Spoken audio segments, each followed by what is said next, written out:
Just like everybody else out there, I'm pretty sure, I've been thinking a lot about the Grand Theft Auto 6 trailer and just about the game in general. I think it's bigger than a lot of us are willing to consider. There's a large possibility that Grand Theft Auto 6 is the most important game ever made,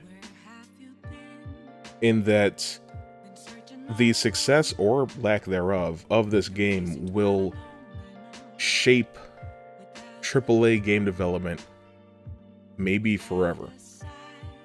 I think there's something dystopian in a way about a game that takes 13 years to make, costs $1 billion to develop, and might cost upwards of $100 for the consumer to play.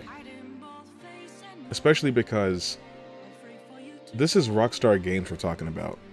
You know, these guys used to push the envelope. They used to make games that would define genres. They used to make games, if we're being entirely honest. You know, you look at the PS1 to PS2 era, they put out over a dozen games. You know, there were the original few GTA games. There was Bully, there was Midnight Club, there was Manhunt, there was Red Dead Revolver, you know, there was Max Payne. Now, it's just Red Dead and GTA. And even then, it takes over a decade. You know, PS3, you still had LA Noire. You know, there was still more to look forward to than just one game a decade. And I personally think that with the way that AAA game development has gone in the last few years, and the way that the industry tries with all of its might to squeeze every little dollar out of you, this game needs to underperform. I know that it's not likely. I can recognize and appreciate that most people who own a PS5 or an Xbox Series console by the time this game comes out are going to buy it, even if it is locked at 30 frames a second. But I implore you to think before you buy. I'm not going to sit here and tell you not to buy it or to boycott it or to skip it. You're an adult, and I'm not going to tell you what you can or cannot do with your hard-earned money. I just want you to consider a few things. Firstly, this game was supposed to come out 2 years ago, and it just didn't, because, oh, well, they needed more time to polish the visuals. What does that do for you, though? Yes, it looks very impressive. I was blown away by the visuals, and I was blown away by the visuals of GTA 5 when that came out, and of Red Dead 1 and Red Dead 2 when those games came out. But does the game looking better make it more fun? If you ask anyone over the age of 20 what the best Grand Theft Auto game is, they'll probably tell you San Andreas. And that's a PS2 game that looks like a PS2 game. But the level of enjoyment that you get out of it is timeless. That's why the game's been re-released so many times.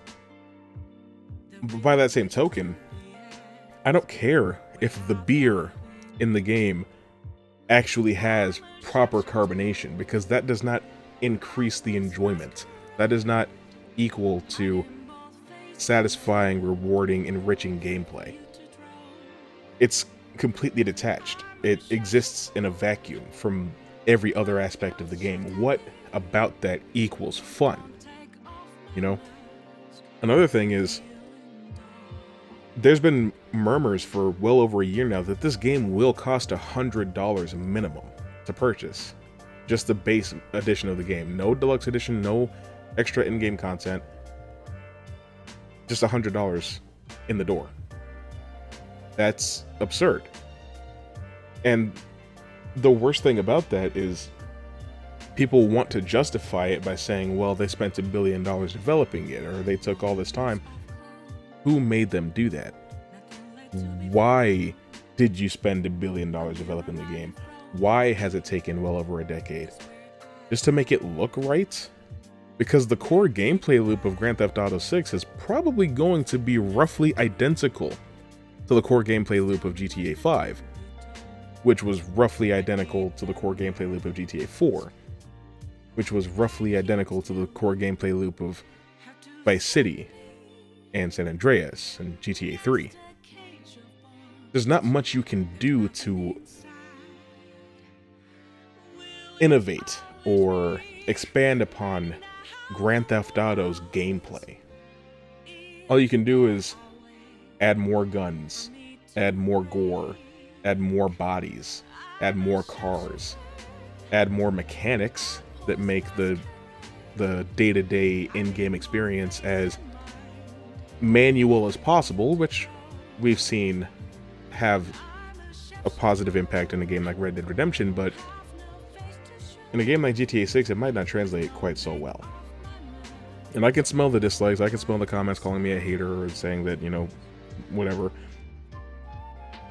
I don't want the game to fail for petty reasons. I want it to fail because I need it to signify to the industry that it's time for a change. Because I think that if this game were to underperform, not necessarily flop, it's probably gonna sell at least 20 to 30 million copies. But it probably needs to sell closer to 60 or 70 million to truly make a profit off of a game that cost $1 billion to develop.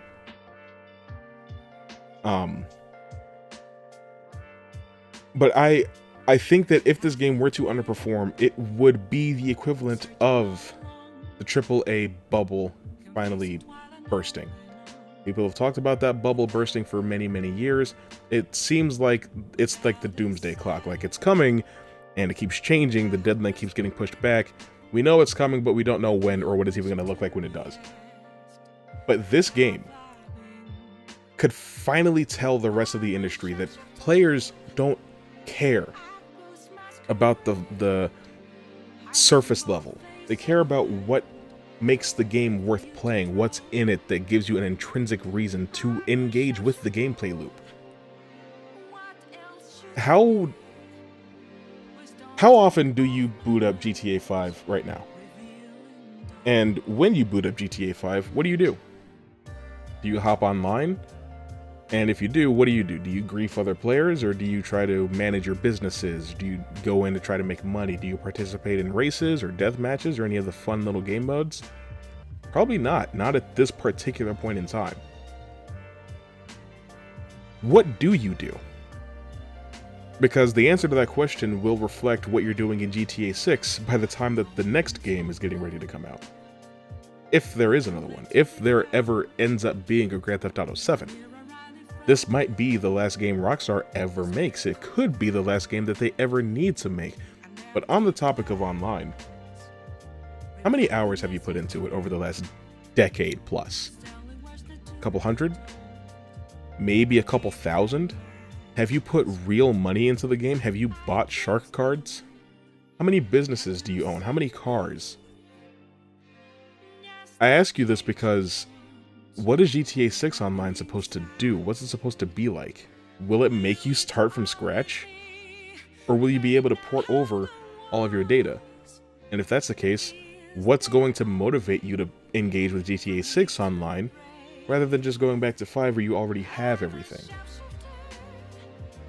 Because I don't even have that much, because I haven't played online that much. I'm only like a level 200 something, I think, but I've got my motorcycle club and my organization, and I've got my nightclub and all of my recreational substance facilities and my arcade and my car shop and my bunker and whatever the hell else I have. I think I have a hangar. I don't even engage with it now, but I certainly would hate to lose it and have to redo all of that progress. I mainly go into that game to make money to buy more cars. I have so many garages full of cars I don't drive just because I want to have them. So if they were all taken from me because I had to start from scratch, I wouldn't be too particularly happy with that.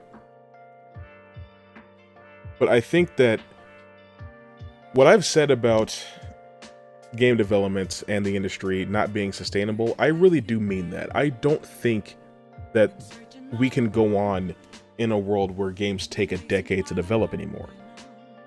Look at a company like Naughty Dog.